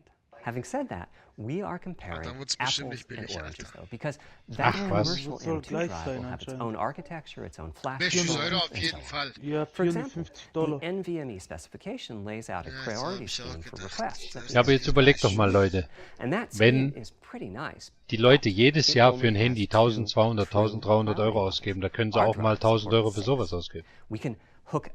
Das wird keine 1000 Euro kosten, aber logisch wäre es. Custom I/O unit has to arbitrate the extra priorities rather than the M2 drive's flash controller, and so the M2 drive needs a little extra speed to take care of issues arising from the display. That commercial drive also needs to physically fit inside of the Das wird jeder. PlayStation 5 Klar, M2 drive. sowieso. Unlike internal hard drives, there's unfortunately no standard for the height of an M2 drive. And some M2 drives have giant heat sinks. In fact, some of them even have their own fans. Right now, we're getting M2 drive samples and benchmarking them in various ways. When games hit beta as they get ready for PlayStation 5 launch at year-end, we'll also be doing some compatibility. Ich habe nur das Gefühl, dass die Dinge nicht vorstellen. Particular M2 drives isn't too foreign for the games to handle. Once we've done that compatibility testing, we should be able to start letting you know which drives will physically fit and which drive samples have benchmarked appropriately high in our testing. It would be great if that happened by launch, but it's likely to be a bit past it. So please hold off on getting that M2 drive until you hear from us. Okay, back to our principles. Balancing evolution and revolution is the second of them. This was definitely a recurring theme with the GPU. we need new GPU features and capabilities. If Warte. we only have more performance, it's not really a new generation of console. Hocam Of tamam course, many sağlam of these anladığını capabilities ediyorum da result in more PlayStation performance. bir That's göster. part of why a PlayStation 5 teraflop is more powerful Ondan than a sonra devam PlayStation anlat 4 ama. teraflop. But we aren't just looking for the performance. We also need the ability to do something with the GPU that could not have been done before. New futures, We okay. need higher performance per watt. Every time we double the performance of some GPU component, we don't want to find out we've doubled the power consumed and the heat produced. But at the same time, we have to make sure the GPU can run PS4 games, and we have to ensure that the architecture is easy for the developers to adopt. Now, backwards compatibility was handled masterfully by AMD. They treated it as a key need throughout the design process. As our solution to adding new features without blindsiding developers, we made sure that if there were new significant features, it would be optional to use them. The GPU supports ray tracing, but you don't have to use ray tracing to make your game. The GPU supports primitive shaders, but you can release your first game on PlayStation 5 without making any use of them. Before I get into the capabilities of the GPU, I'd like to make clear 2 points that can be quite confusing. First, we have a custom AMD GPU based on their RDNA 2 technology. What does that mean? AMD is continuously improving and revising their tech. For RDNA 2, their goals were, roughly speaking, to reduce power consumption by re-architecting the GPU to put data close to where it's needed, to optimize the GPU for performance, and to add a new, more advanced feature set. But that feature set is malleable, which is to say that we have our own needs for PlayStation, and that can factor into what the AMD roadmap becomes. So collaboration is born. If we bring concepts to AMD that are felt to be widely useful, then they can be adopted into RDNA 2 and used broadly, including in PC GPUs. If the ideas are sufficiently specific to what we're trying to accomplish, like the GPU cache scrubbers I was talking about, then they end up being just for us. If you see a similar discrete GPU available as a PC card at roughly the same time as we release our console, that means our collaboration with AMD succeeded in producing technology useful in both worlds. It doesn't mean that we as Sony simply incorporated the PC part into our console. Ja, aber das geht This gerade nicht. Ich bin continuous da am Ding. improvement in AMD technology means it's Hat dangerous die to Gitarre rely jetzt oder on back? teraflops as an absolute indicator of performance, and CU count should Ja, be avoided bitte. as well. In the case of CPUs, Hatte. we all understand this. The PlayStation 4 and PlayStation 5 Willst du each die have einsetzen 8 und gucken? CPUs, but we never think that meant the capabilities and performance are equal. It's the same for CUs. For one thing, they've been getting much larger over time. Ja, der Adding Otto, new ja, back. features means adding lots of transistors. In fact, the transistor count for a PlayStation 5 CU is Sen ne yapıyorsun? 62% larger than the transistor count for a PlayStation 4 CU. Second, the PlayStation 5 GPU is backwards compatible with PlayStation 4. What does that mean? One way you can achieve backwards compatibility is to put the previous console's chipset in the new console, like we did with some PlayStation 3s, but that's of course extremely expensive. A better way is to incorporate any differences in the previous console's logic into the new console's custom chips, meaning that even as the technology evolves, the logic and feature set that PlayStation 4 and PlayStation 4 Pro titles rely on is still available in backwards compatibility modes.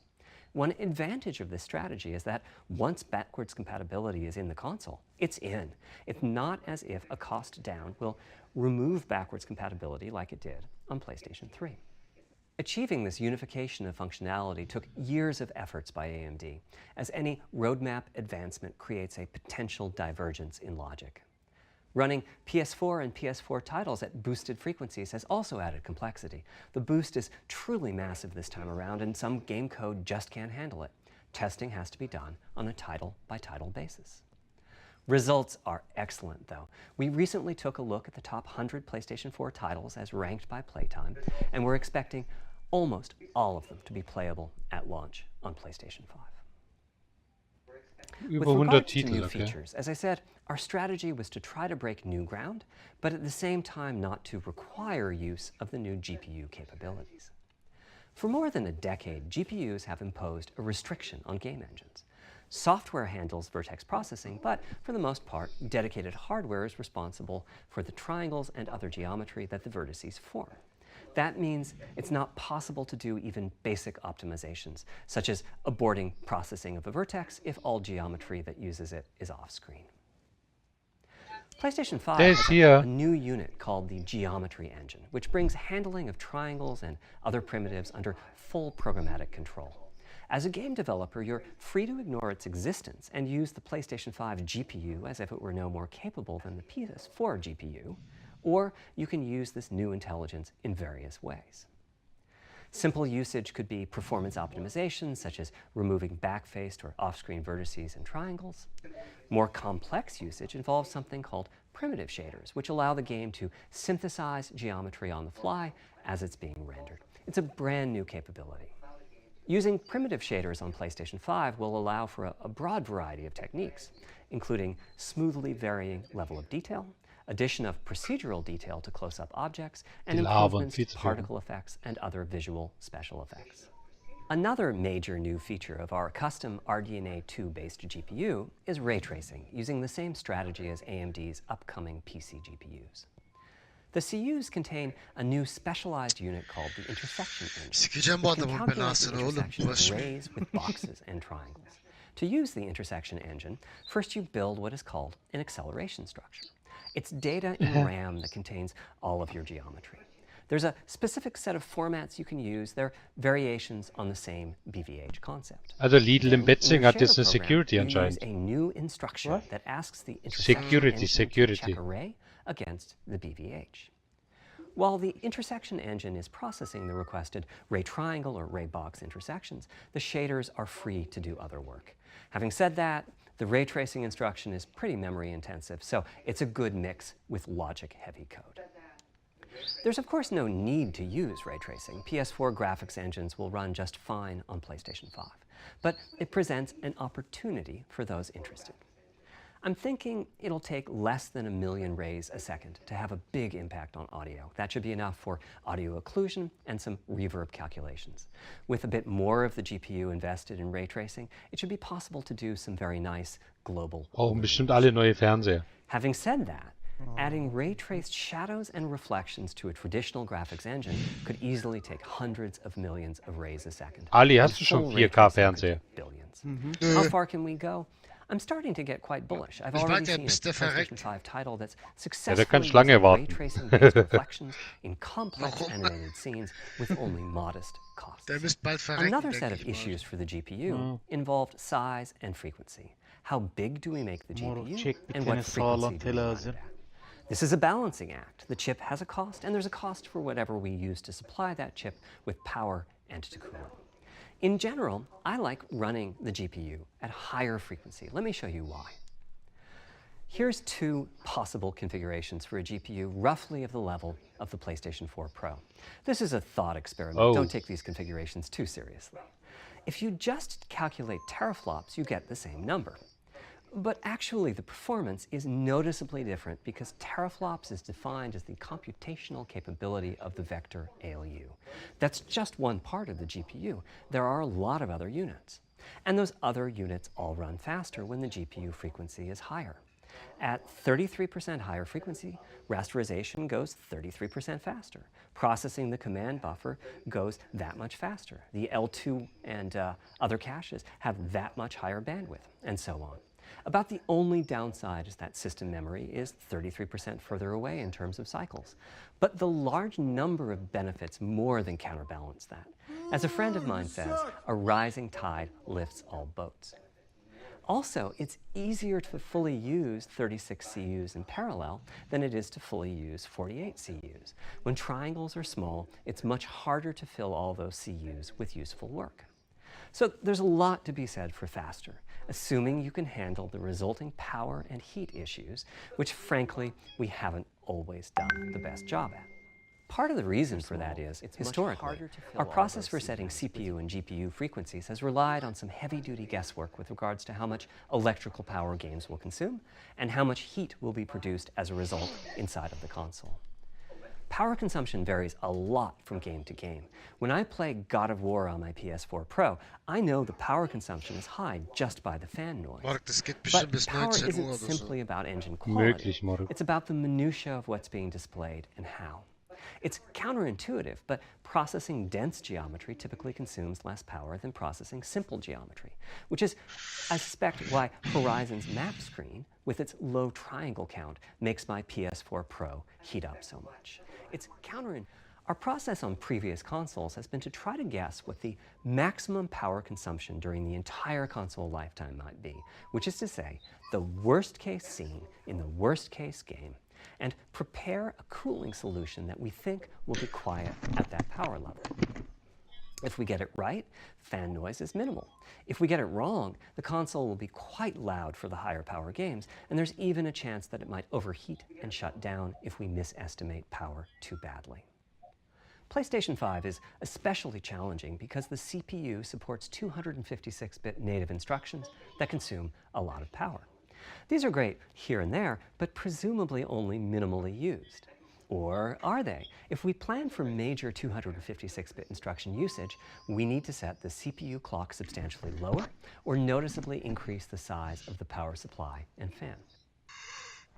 So, after much discussion, we decided to go with a very different direction on PlayStation 5. We built a GPU with 36 CUs. Mind you, RDNA 2 CUs are large. Each has 62% more transistors than the CUs we were using on PlayStation 4. So if we compare transistor counts, 36 RDNA 2 CUs equates to roughly 58 PlayStation 4 CUs. It is a fairly sizable GPU. Then we went with a variable frequency strategy for PlayStation 5, which is to say we continuously run the GPU and CPU in boost mode. We supply a generous amount of electrical power and then increase the frequency of GPU and CPU until they reach the capabilities of the system's cooling solution. It's a completely different paradigm. Rather than running at constant frequency and letting power vary based on the workload, we run at essentially constant power and let the frequency vary based on the workload. We then tackled the engineering challenge of a cost-effective and high-performance cooling solution designed for that specific power level.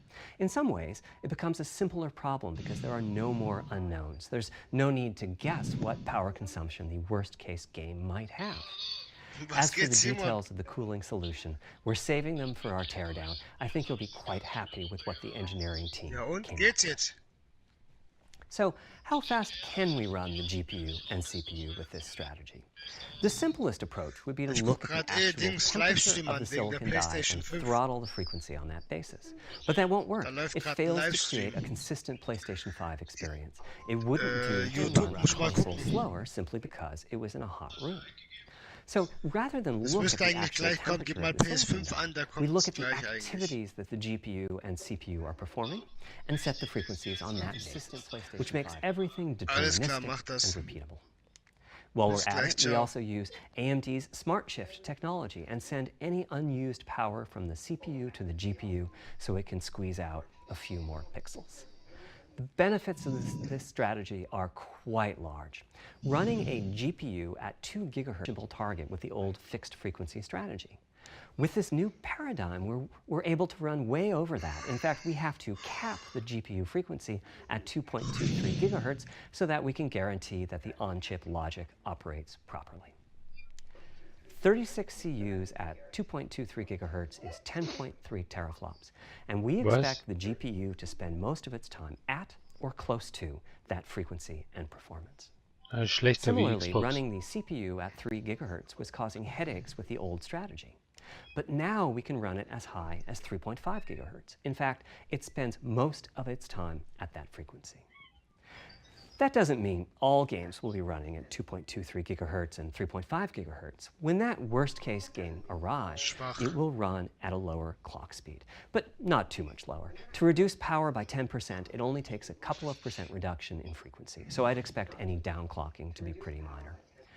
All things considered, the change to a variable frequency approach will show significant gains for PlayStation gamers.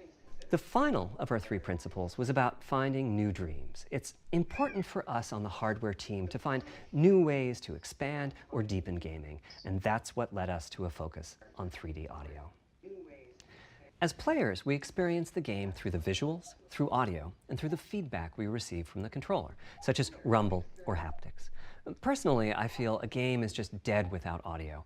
Visuals are, of course, important, but the impact of audio is huge as well. At the same time, the audio team on a game project has to do a lot with a little. For example, on PlayStation 4, there's fierce competition for the Jaguar CPU cores. Audio typically ends up getting just a fraction of a core. That's not much of a computational resource, particularly when you consider that the visuals run at 30 or 60 frames a second, but audio processing needs to happen at almost 200 times a second. So it's been tough going making forward progress on audio with PlayStation 4, particularly when PlayStation 3 was such a beast when it came to audio. The SPUs in Cell were almost a perfect device for audio rendering. Simple pipelined algorithms could really take advantage of asynchronous DMA and frequently reached 100% utilization of the floating point unit. There's unfortunately nothing comparable on PlayStation 4. Probably the most dramatic progress in the PlayStation 4 generation has been with virtual reality. The PSVR hardware has its own audio unit. It supports about 50 pretty decent 3D sound sources. And this provided a hint as to where we could go with audio, as well as some valuable experience. Not to oversimplify, but here were our goals for audio on PlayStation 5. The first goal was great audio for everyone, not just VR users or soundbar owners or headphone users. That meant audio had to be part of the console. It couldn't be a peripheral. The second goal was to support hundreds of sound sources. We didn't want developers to have to pick and choose what sounds would get 3D effects and which wouldn't. We wanted every sound in the game to have dimensionality. And finally, we wanted to really take on the challenges of presence and locality. Now, when we say presence, we mean the feeling that you're actually there. You've entered the matrix. It's not, of course, something we thought we could perfectly achieve, but the idea was that if we stopped using just a rain sound and instead used lots of 3D audio sources for raindrops hitting the ground at all sorts of locations around you, then at some point your brain would take a leap and you'd begin to have this feeling of real presence inside the virtual world of the game. This has the capacity to affect your appreciation of the game, just like music in a game does. The concept of locality is simpler. It's just your sense of where the audio is coming from, to the right of you, behind you, above you. This can immerse you further in the game, and it can also directly enhance the gameplay.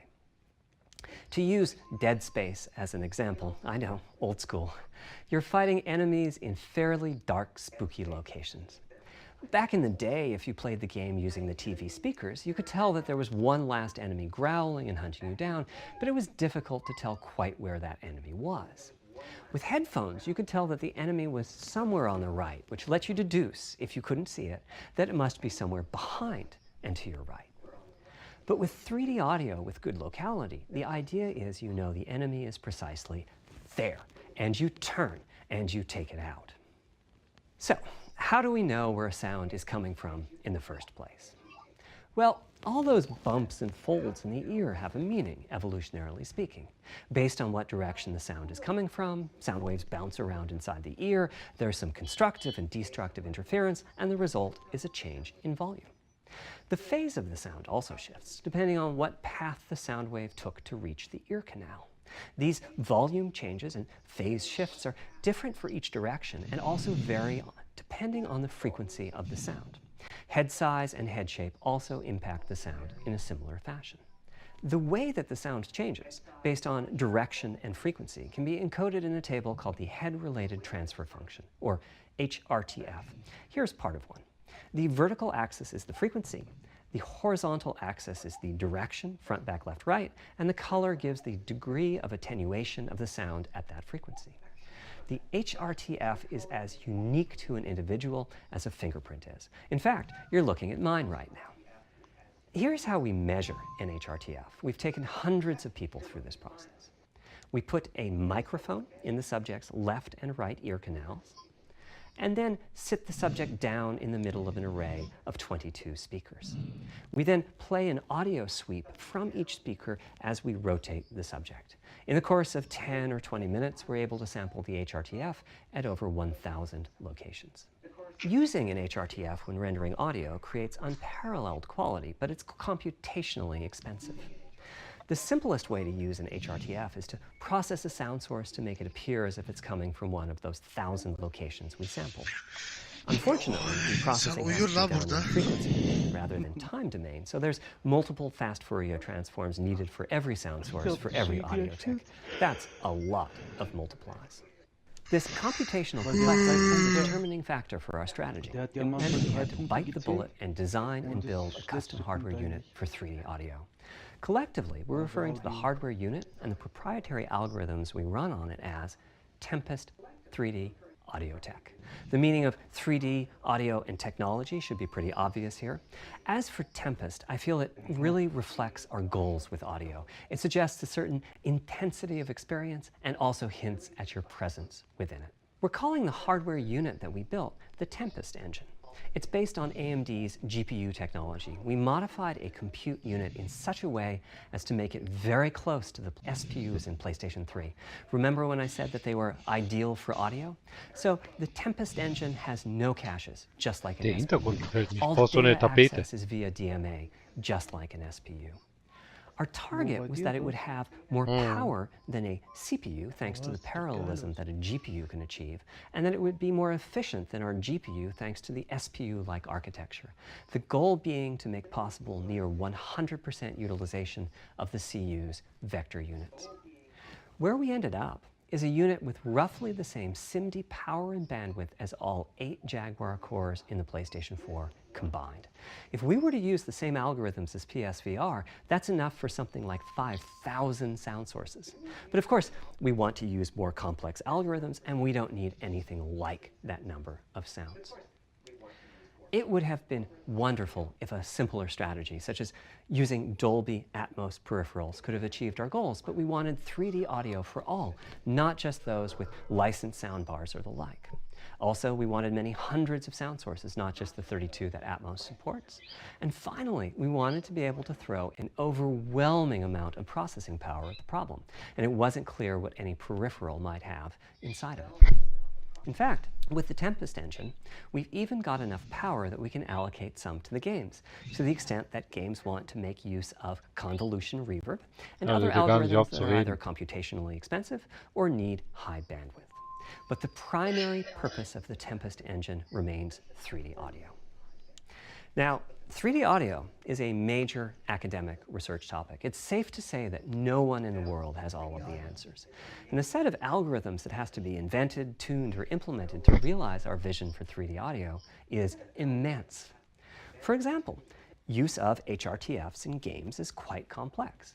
Before, I talked about making a sound source appear as if it's coming from one of those 1,000 HRTF sample locations. But for high-quality 3D game audio, we have to handle other possibilities. The sound source might not be at one of the 1,000 HRTF sample locations, so we have to blend the HRTF data from the closest locations that we have sampled. The sound source might be moving, which needs very special handling as that blend keeps changing, and that can cause phase artifacts in the resulting audio. Or the sound source might have a size to it, meaning it should feel as if it's coming from an area rather than a single point. There's also whole categories of approaches to be handled. 3D audio can be implemented using individual processing of 3D sound sources. But alternatively, ambisonics can be used for 3D audio. Ambisonics being somewhat like the spherical harmonics used in computer graphics. And finally, there's audio devices. The player might be using headphones or TV speakers or have a higher-end surround sound setup with 6 or more speakers, all of which need different approaches. That's a lot of variations. It's nice to have the computational resources of the Tempest engine, but it's clear that achieving our ultimate goals with 3D audio is going to be a multi-year, step-by-step process. Having said that, headphone audio implementation is largely complete at this time. It was a natural place for us to start. With headphones, we control exactly what each ear hears, and therefore the algorithmic development and implementation are more straightforward. For TV speakers and stereo speakers were in the process of implementing virtual surround sound. The idea being that if you're sitting in a sweet spot in front of the TV, then the sound can be made to feel as if it's coming from any direction, even behind you. Virtual surround sound has a lot in common with 3D audio on headphones, but it's more complex because the left ear can hear the right speaker and vice versa. We have a basic implementation of virtual surround sound up and running. We're now looking at increasing the size of that sweet spot, which is to say, making the area you need to be in to feel the 3D effect larger, and we're also working to boost the sense of locality. Headphone audio is the current gold standard for 3D audio on PlayStation 5, but we're going to see what we can do to bring virtual surround sound to a similar level, after which we'll start in on setups with more speakers, such as 6-channel surround sound. It's now to the point where some of the PlayStation 5 games in development are extensively using these systems. One of the game demos allows you to toggle between conventional PlayStation 4 style stereo audio and our new 3D audio. I listened with just an ordinary pair of over-the-ear headphones, and wow, I could feel a difference. 3D audio has that dimensional feel to it. Conventional stereo audio feels smashed flat by comparison. The improvement is obvious. So, a big advancement, but have I entered the matrix? Does my brain believe I'm really there, like I was talking about earlier when I explained our target of presence? Well, the answer is no, but you've probably caught on to what's missing here, namely whose HRTF was being used. It wasn't mine, it was the default HRTF. The audio team analyzed the hundreds that they measured and chose the one they felt was the closest fit to the total game-playing audience. This shows a piece of the default HRTF on the left and my HRTF on the right. You can see that the general features are much the same, but the details are quite different. With the default HRTF, as I said, the 3D audio sounds pretty great. When I use my HRTF, though, the audio reaches a higher level of realism, which is to say that when using headphones and my HRTF, I occasionally get fooled and even think a sound is coming from the real world when it's actually coming from the game. A corollary to this is that there are a few people whose HRTFs are sufficiently far from the default HRTF, that's the red dot here, that they can toggle between PS4 style and PS5 style audio and not sense much difference. I've had a few people describe the PlayStation 5's 3D audio as sounding like a bit better stereo audio. Presumably they're the ones at the very edges of this diagram. Which means what HRTF you're using is key. I'd like everyone to be able to experience what I'm experiencing, but obviously it's not possible to measure the HRTF of every PlayStation user. That means HRTF selection and synthesis are going to be big topics going forward as the Tempest technology matures. At PlayStation 5 launch, we'll be offering a choice of 5 HRTFs. There's a simple test where you pick the one that gives you the best locality. That's just the first step, though. This is an open-ended research topic. Maybe you'll be sending us a photo of your ear and we'll choose a neural network to pick the closest HRTF in our library. Maybe you'll be sending us a video of your ears and your head and we'll make a 3D model of them and synthesize the HRTF. Maybe you'll play an audio game to tune your HRTF. We'll be subtly changing it as you play and home in on the HRTF that gives you the highest score, meaning that it matches you the best. This is a journey we'll all be taking together over the next few years. Ultimately, we're committing to enabling everyone to experience that next level of realism. Hopefully, I've been able to illustrate a bit about our design and decision-making process today and why PlayStation 5 has the feature set that it does. Now comes the fun part. We get to see how the development community takes advantage of that feature set. I'm hoping for the completely unexpected. Will it come from audio, ray tracing, the capabilities of the SSD, or something else? I guess we'll find out soon enough. Thank you for your time today. Ne bitti mi?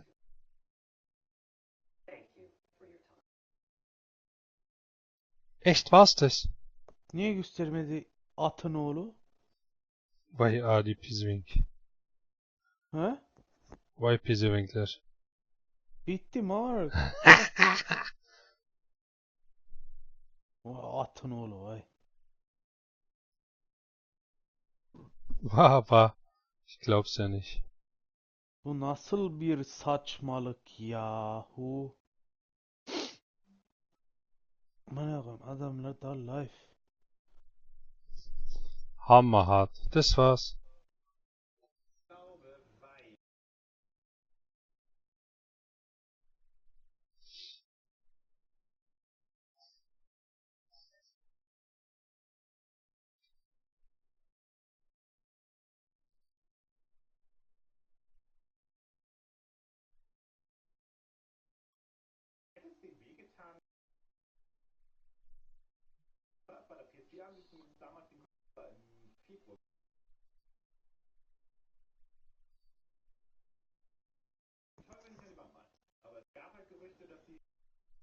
Aber ist doch scheiße.